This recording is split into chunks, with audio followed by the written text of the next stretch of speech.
Today we're going to take a close look and analyse one of the greatest portraits I have ever seen. It's the Francis Bacon portrait by Bill Brandt. And for me, it's simply perfect. I started work as a professional photographer in 1984, so that's over 40 years of experience, and I've taken a lot of portraits in that time. I've photographed kings and queens, film stars, singers, and everyday people with extraordinary stories to tell. You see, if there is one thing I've learned about portraiture, it's that a great portrait tells a story. In this video, we'll analyse the story told by this portrait. We'll talk about the photographer's career, about their influences, and about how their style changed mid-career to create some of photography's greatest work. But first, let's learn more about the photographer, one of the most influential photographers of the 20th century. Bill Brandt. Known for his distinctive style and moody high-contrast images, Brandt has left an indelible mark on the world of photography. Let's journey through his early life, his photographic ethos, groundbreaking techniques, and lasting legacy. Bill Brandt was born Hermann Wilhelm Brandt on May 3rd, 1904, in Hamburg, Germany. The son of a British father and a German mother, Brandt had a trans-European upbringing, which would later influence his diverse photographic subjects. He survived a bout of tuberculosis as a child and spent several years in a sanatorium, and it was this period of isolation that would later become evident in his haunting, solitary images. Education played a significant role in Brandt's journey. While studying in Vienna, he became acquainted with Ezra Pound and Eugenie Schwarzwald, who were early influences. However, it was his apprenticeship with Man Ray in Paris that truly launched his photographic career. Man Ray's avant-garde approach deeply influenced Brandt's creative vision. Brandt's photography was deeply introspective and often shrouded in mystery. His philosophy was well expressed when he said, "Photography is not a sport. It has no rules. Everything must be dared and tried." Brandt's worldview, shaped by the upheaval of post-war Europe, lent a surreal, almost fantastical edge to his work. His images often juxtaposed social classes, capturing both a stark hardship and opulent lives within 20th century Britain. Brandt's early work primarily featured medium format cameras like the Rolleiflex. This camera, known for its sharpness and square format, was perfect for his carefully composed images. However, by the late 1930s, Brandt transitioned to use large format cameras, which allowed for much greater detail. Despite these advancements, the technology also had its limitations, particularly in low light conditions, which Brandt masterfully turned to his advantage, enriching his photographs with deep shadows and high contrast. Bill Brandt's breakthrough came with the publication of The English at Home in 1936, which offered a raw, unfiltered look at British society. His next book, A Night in London, solidified his reputation as a keen social observer. Unlike many of his contemporaries, Brandt's fame grew steadily rather than overnight.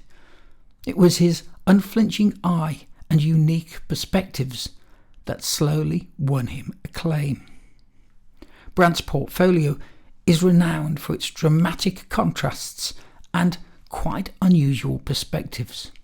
He often used wide-angle lenses to create some sort of sense of distortion and surrealism. His landscapes, too, are characterised by a stark, haunting beauty. Brandt's approach wasn't merely technical. He was a storyteller and used light, shadow and form to evoke emotion and narrative. In his later career, Brandt focused on nudes and landscapes, merging his distinct style with a newfound abstraction. He continued to work passionately until his death on December the 20th, 1983. Brandt's legacy is vast. His work is housed in leading institutions like the Victoria and Albert Museum in London and the Museum of Modern Art in New York. His book, Shadow of Light, remains a critical piece of photographic literature. Bill Brandt has undoubtedly left an enduring legacy. His explorations of light and shadow continue to inspire photographers around the world. He certainly inspired me. Now let's have a look at one of his iconic images, and here it is. It's a portrait of the painter Francis Bacon. So let me break down this exquisite portrait and shed some light onto why I think it's such a masterpiece.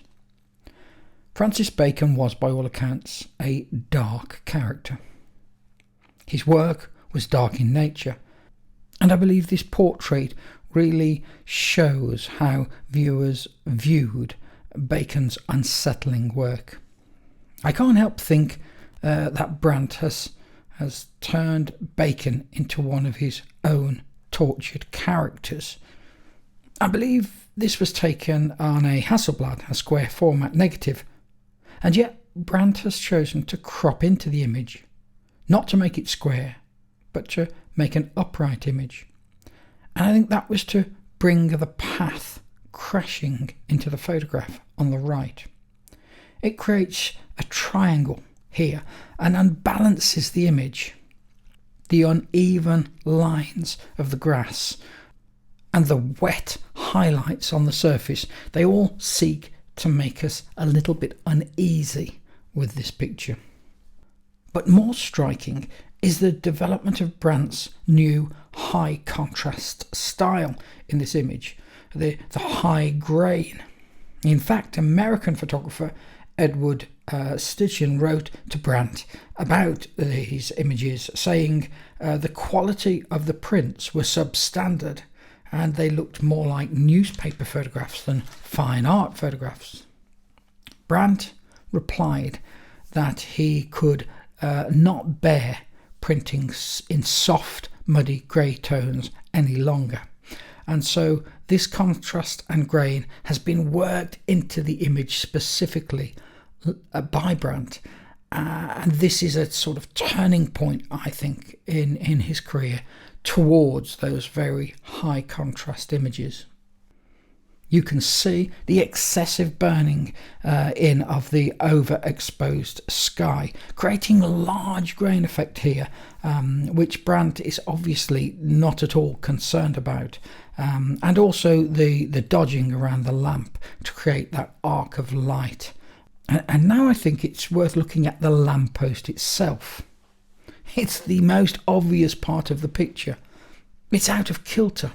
It's unhinged, unbalanced.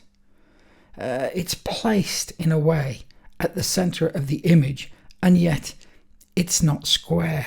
It's not upright. It shouldn't be there. It's as though it were the main subject. And I think it speaks volumes. Is it secure? Is it falling? Will it fall later? Is this the central theme to the portrait? The final act of imbalance? And that may be so, because look at the horizon. This also is not straight. In one place it's up, on the other place it's down. And is that telling us something about Bacon? The trees too. Look at the group of trees together on the one side, but still a smaller solitary tree next to Bacon on the other. Uncomfortably close to Bacon, you would say. Can I read something into that?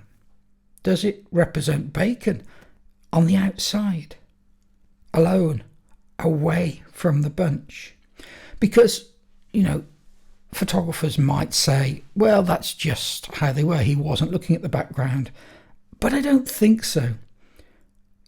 As a photographer, I know that Brandt could easily have moved slightly, just 1 inch to the right, and hidden that tree behind Bacon's head.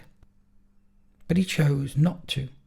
He not only chose to show it, but he also put it uncomfortably close to Bacon's head, unbalancing the picture, making it slightly difficult in composition terms to look at. And finally, let us look at Bacon himself in this image, an image which Bacon later said that he hated. But why? Was it that it wasn't flattering? Is that Bacon's objection? No, I don't think so. You see, I wonder if he recognised himself in the image a little too much. Bacon himself always argued that the subjects in his paintings shouldn't look good. Perhaps Brandt had afforded him the same treatment in this photograph. The black leather coat, the black hair, they've both been allowed to drop deep into the shadows with the increased contrast that Brandt has used. He could, of course, have dodged these areas in the darkroom, lightened them, added detail. But he didn't. He chose not to. Nor did he attempt to shoot at a more flattering time of day.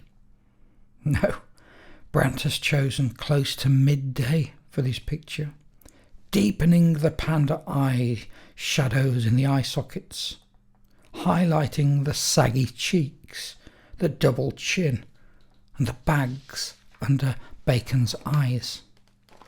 No, this portrait was never meant to flatter, but to tell its story. And Bacon's expression, staring, devoid of emotion.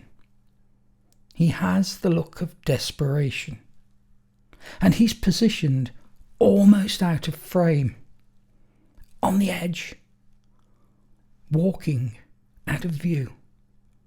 This gives us the clearest indication yet of how Brandt viewed the shoot, which he later went on to admit that he didn't enjoy. Which is a shame, really, isn't it? Because for me, this is a lesson in true portraiture.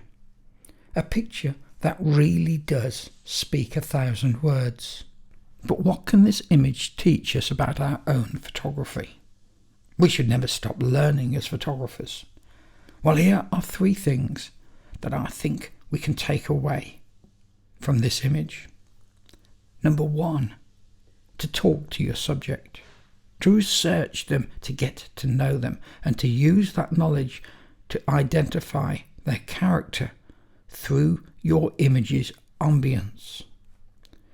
Number 2, be aware of photography rules, but don't be afraid to break them. As Brandt teaches us, photography is not a sport.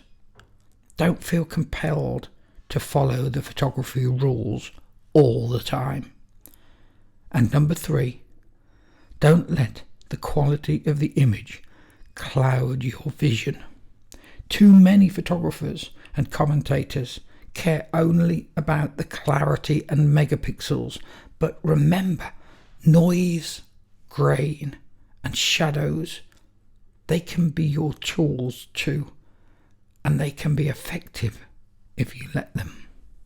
Please join the analysis of this great image by leaving a comment in the comments section with your thoughts, and if there are any other master photographers or iconic photographs that you'd like covered by me in another video, please leave a comment. Thanks for watching.